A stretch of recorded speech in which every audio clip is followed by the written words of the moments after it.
नमस्ते, मैं हूं पायल रोहतगी। जी हाँ, हम सबने सुना है कि करण जौहर कहते हैं कि वो स्टार्स को ब्रेक देते हैं। तो मैं करण जौहर से पूछना चाहती हूँ कि ऐसा क्या किया आलिया भट्ट ने कि आपने उसको ब्रेक दिया, क्योंकि आपकी फिल्म करने से पहले वो कोई स्टार नहीं थी, वो सिर्फ महेश भट्ट की दूसरी बीवी की बेटी थी।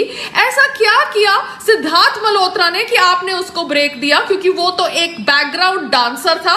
सो there are lot of unanswered questions, क्योंकि कौन सी चीजें होती है जो आपका क्राइटेरिया बनती है उन लोगों के लिए जिन लोगों को आप ब्रेक देते हैं। क्योंकि आप कभी कहते हैं कि आप सिर्फ स्टार्स के साथ काम करते हैं और कभी आप सिद्धार्थ मल्होत्रा टाइप अननोन लोगों को लॉन्च करते हैं। So what does Siddharth Malhotra do to get a break in your film? नमस्ते, मैं हूं पायल रोहतगी।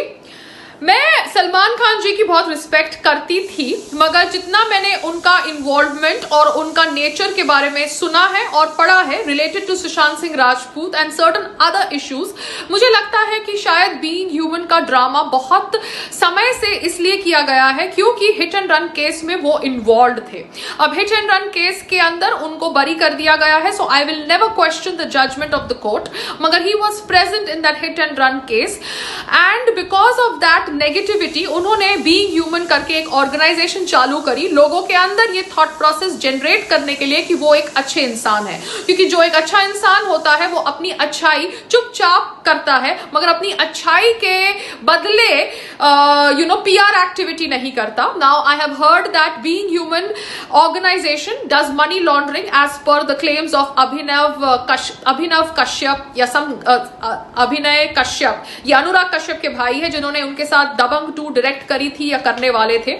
Whatever the सच्चाई, I hope the truth comes out, but somewhere Salman Khan ji, you have hurt me a lot because I did not expect this from you।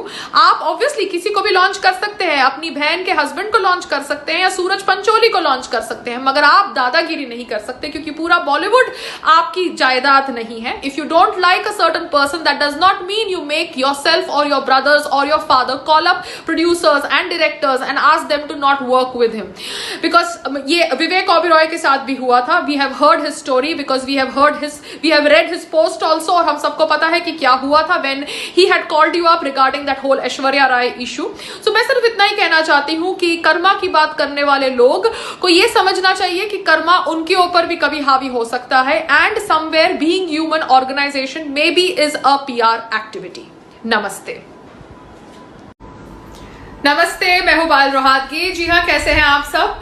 आप सबने सोनू निगम जी का video देखा होगा जो सोशल मीडिया पे वायरल है, जहां पर उन्होंने बात करी है कि कैसे भूषण कुमार उनके पास गिड़गिड़ाते हुए आए थे for recording a song, and कैसे वो चाहते थे कि वो स्मिता ठाकरे जी को मिले, बाल ठाकरे जी को मिले, कर्टसी सोनू निगम। तो सोनू निगम जी एक बहुत ही टैलेंटेड सिंगर है। ये एक सच है कि वो इतना शायद फेम नहीं पाए जितना उनको मिलना चाहिए था। He did not get so much of fame that he deserves because he is actually a very talented singer. तो मुझे अब जाके समझ पड़ा कि उनके साथ ऐसा क्यों हुआ, क्योंकि मैंने ऑब्वियसली उनका वीडियो देखा तो मुझे समझ पड़ा कि म्यूजिक इंडस्ट्री में भी कितना नेपोटिज्म और गुंडागर्दी है। Music industry is controlled by T series and T series के हेड भूषण कुमार है आज की तारीख में, जो ऑब्वियसली बहुत सेक्सुअली फ्रस्ट्रेटेड है। क्योंकि सोनू निगम का एक वीडियो भी मैंने वो वीडियो में सोनू निगम जी ने ये भी कहा कि कैसे भूषण कुमार मनीरा कुंवर करके एक अपकमिंग एक्ट्रेस के साथ गलत बर्ताव कर रहे थे because she went to meet him for a music video and instead of giving her work he wanted to kind of and in return of giving her work he wanted to sleep with her. तो उन्होंने मनीरा कुंवर को एक flat में मिलने गए and वो flat उनका था। एंड मनीरा कुंवर का भी मैंने वीडियो देखा जहां पर she is saying that you can see CCTV footage कि मैं इस फ्लैट में गई and this flat is owned by Bhushan Kumar, and Bhushan Kumar कैसे एक स्विफ्ट गाड़ी में आए उनको मिलने के लिए विच हैड काले कांच, एंड काले कांच is not allowed in Bombay, we all know that. तो ये सब सुनने के बाद मुझे लगता है कि Bhushan Kumar you are really very sexually frustrated because आपके ऊपर बाकी लड़कियों ने भी शायद आरोप लगाया है of during that me too campaign. But ये दूसरी बात है कि आप रिच हैं, आप म्यूजिक इंडस्ट्री को ओन करते हैं क्योंकि आप टी सीरीज के मालिक हैं। तो ये आपकी जो गुंडागर्दी है ये बहुत ज्यादा गलत है बिकॉज सोनू निगम का काम भी आपने छीना है, आपने और एक सुपरस्टार ने, जिस सुपरस्टार का नाम शायद सलमान खान है, because because this is very very shocking the way I'm hearing these things right now, because Sonu Nigam से गाना भी गवाया जाता है और फिर उनका गाना गवाने के बाद उनको वो गाना किसी और से डब करवाया जाता है. So this is what is happening in the music industry. And Divya Khosla Kumar जो भूषण कुमार की वाइफ है, वो ऑब्वियसली अपने पति के समर्थन में आई है. I can understand her plight. बेचारी एक फिल्म ओल्ड एक्ट्रेस थी जब भूषण कुमार के साथ शादी हो गई. शादी होने के बाद वो डायरेक्टर भी बन गई एंड ऑब्वियसली टी सीरीज की सारी फिल्मों में एक्टिंग भी करती है.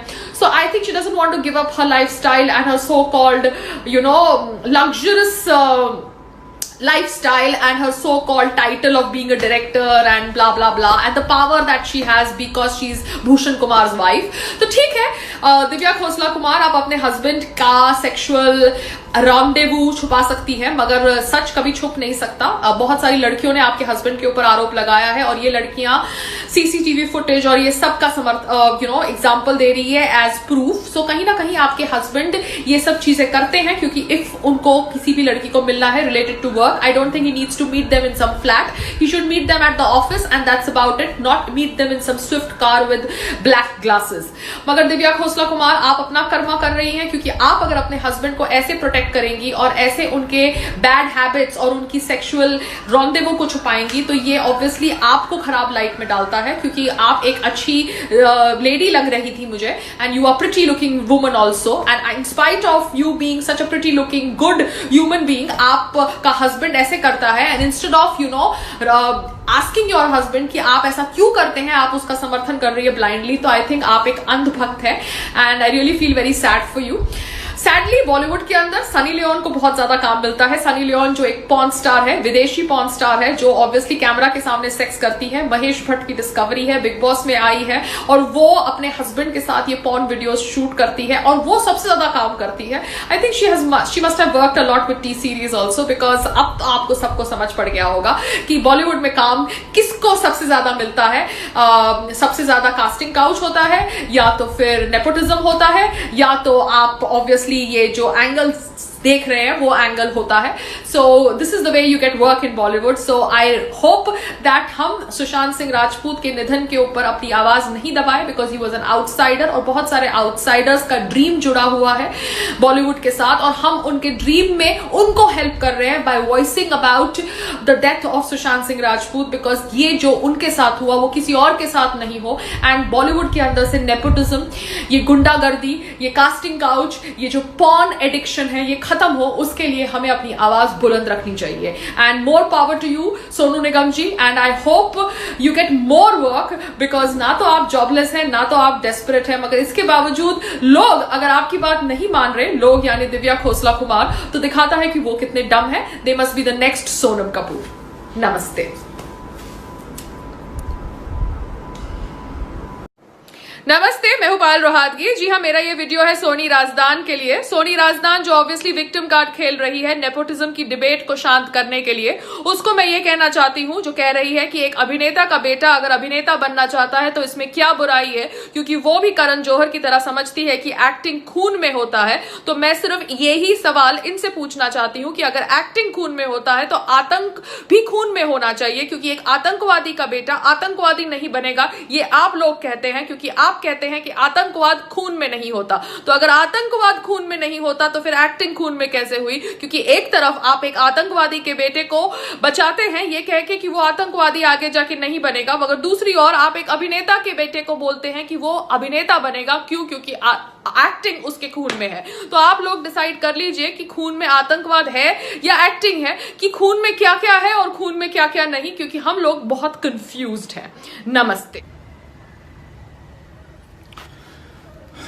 मैंने हर रोज जमाने को रंग बदलते देखा है, उम्र के साथ जिंदगी को ढंग बदलते देखा है. वो जो चलते थे तो शेर के चलने का होता था गुमा, उनको भी पांव उठाने के लिए सहारे को तरसते देखा है. जिनकी नजरों की चमक देख सहम जाते थे लोग, उन्हीं नजरों को बरसात की तरह रोते देखा है. जिनके हाथों के जरा से इशारे से टूट जाते थे पत्थर, उन्हीं हाथों को पत्तों की तरह थर थर देखा है. जिनकी आवाज से कभी बिजली के कड़कने का होता था भरम, उनके होंठों पर भी जबरन चुप्पी का ताला लगा देखा है। ये जवानी, ये ताकत, ये दौलत सब कुदरत की इनायत है। इनके रहते हुए भी इंसान को बेजान हुआ देखा है। अपने आज पर इतना ना इतराना मेरे यारो, वक्त की धारा में अच्छे अच्छों को मजबूर हुआ देखा है।